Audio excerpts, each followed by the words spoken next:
Heut nennen sie mich Lügner und sogar Lügenbaron. Doch wer diesen Tand glaubt, erfährt die Wahrheit nun davon. Hieronymus Karl Friedrich von Münchhausen bin ich. Beginnt im Jahr 1720 in Bodenwerde die Geschichte. Kam aus ländlichem Adel und zog als Page hinaus.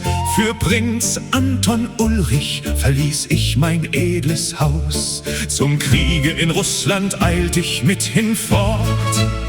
Meine Karriere wuchs steil an diesem Ort. Mal hing mein Pferd am Kirchturm, als rings der Schnee zerrann. Ein Wolf fraß meinen Schlittengaul, zog selbst mich dann voran. Ich ritt auf eine Kugel, direkt zum Feind hinein. Wer sagt, das sei unmöglich, kann nicht dabei gewesen sein. Im russischen Regiment diente ich als Offizier. Als Kornett und später Leutnant ritt ich durch fremdes Revier. Kämpfte gegen Osmanen, war Rittmeister schließlich dort. Doch verlor mein Herr seine Macht, drum kam im Rang ich nicht mehr fort. Erst 1750 kehrte ich wieder heim, sollte fortan unterhaltsamer Gastgeber sein. Ich zog mich an den Haaren aus tiefstem Sumpf heraus. Das Pferd hielt ich mit meinen Knien und brachte es nach Haus. Ein Hirsch trug einen Kirschbaum, gewachsen im Geweih, und Enten trugen mich nach Haus, als sei ich federleicht. Bei Punsch und Wein erzählte ich, was ich in Russland sah. Ich sprach von Pferden, Wölfen, von Krieg und der Gefahr. Doch zwischen den Erlebnissen wuchs manches Stück hinzu. War gesellschaftlicher Aufschneider, Komödiant sagst du dazu. Doch nie in meinem Leben glaubte ich auch so zu sein. Bracht die Gäste nur zum Lachen bei einem Gläschen Wein.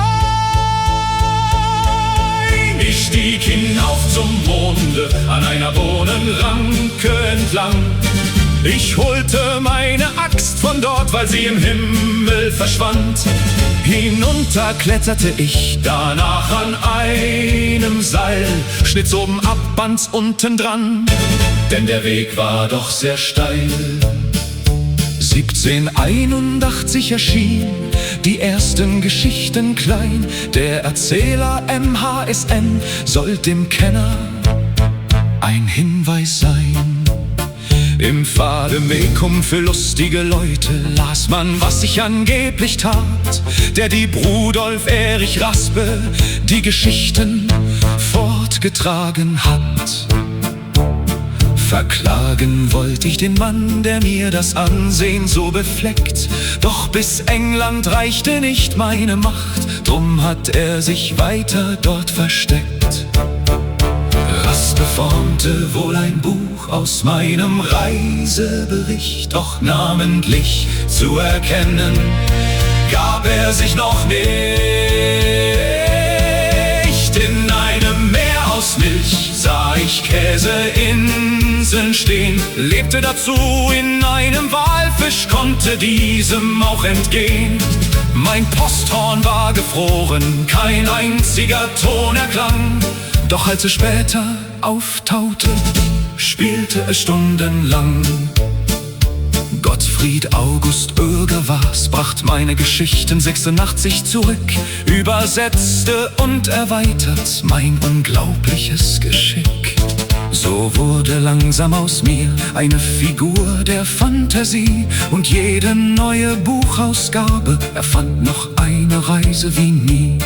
War ich Lügner, war ich Held oder nur einer, der gerne Geschichten erzählt? Mein Pferd hing hoch am Kirchturm, ich stieg zum Mond empor. Ich zog mich aus dem Sumpf heraus und kam dem Tod zuvor. Ein Kirschbaum wuchs im Hirschgeweih und Enten trugen mich einst heim. Ist der Wahrheitsfunke auch sehr klein? Unsterblich werden die Geschichten sein.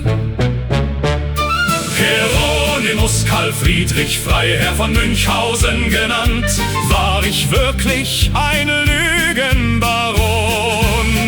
Oder hast die Wahrheit du erkannt?